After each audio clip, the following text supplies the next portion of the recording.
Bonjour à tous, je m'appelle Corinne Frappin et je suis avocate au barreau de Paris.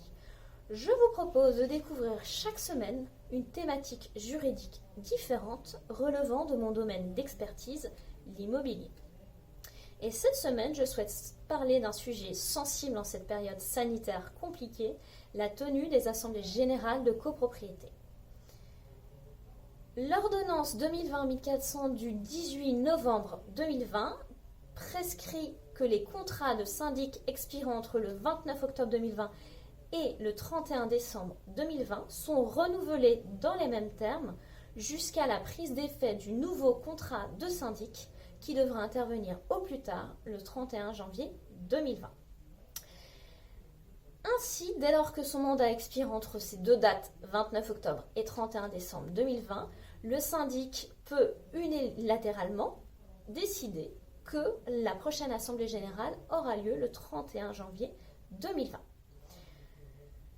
Du fait de cette ordonnance, le syndic a également la possibilité de décider seul que les copropriétaires ne pourront pas assister par présence physique à l'Assemblée générale.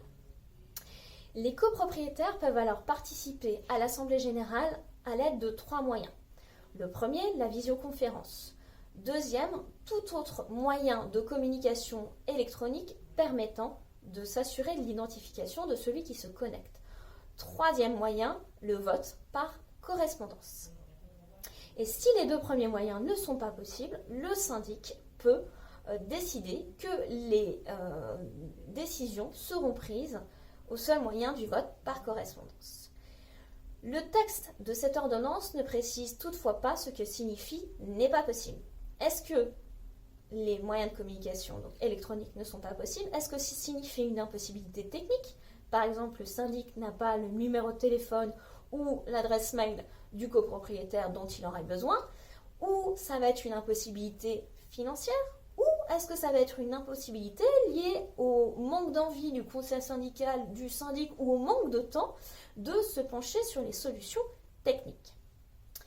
Il me semble que les assemblées générales, tout comme les audiences devant la justice, doivent absolument pouvoir être tenues de manière orale. L'oralité me semble être une garantie de la démocratie en copropriété. En effet, seule l'oralité va permettre de poser des questions et d'obtenir des réponses sur les comptes, sur la gestion technique du syndicat, de la copropriété, des parties communes, de tenter de convaincre du bien fondé d'un projet de travaux, par exemple de rassurer les uns et les autres. Imaginez, vous bénéficiez d'une terrasse privative et vous voulez y installer une véranda.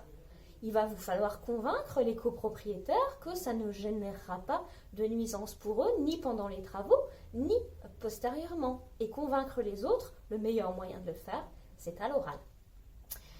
L'oralité permet seule de mettre à plat des difficultés comportementales au sein de la copropriété, d'en parler et de réfléchir ensemble à la meilleure manière de les résoudre. Ça permet également de présenter un nouveau syndic qui pourra voir les copropriétaires, être vu d'eux, expliquer comment il va travailler et présenter ses tarifs. J'invite donc syndics et conseils syndicaux à s'emparer de ces solutions, à se pencher sur ces solutions pour voir comment elles peuvent être mises en place. Et à cet égard, Zoom n'est pas une solution idéale pour la tenue des assemblées générales. Pourquoi? Parce que ça ne permet pas de s'assurer de manière irréfutable de l'identité des personnes qui se connectent et comme tel, ça ne répond pas aux conditions posées par les textes relatifs à la copropriété. Il existe des solutions aujourd'hui, les deux plus connues sont Syndicaply et Cement. N'hésitez pas à vous pencher sur ces solutions, à contacter ces deux sociétés qui sont susceptibles de proposer des solutions qui peuvent vous intéresser. Si cette vidéo vous a plu, n'hésitez pas à la commenter, à la liker, à la partager. Et bien sûr, pour toute question de nature immobilière, je suis joignable à mon cabinet. Je vous dis à la semaine prochaine sur une toute autre thématique et je vous remercie de votre attention.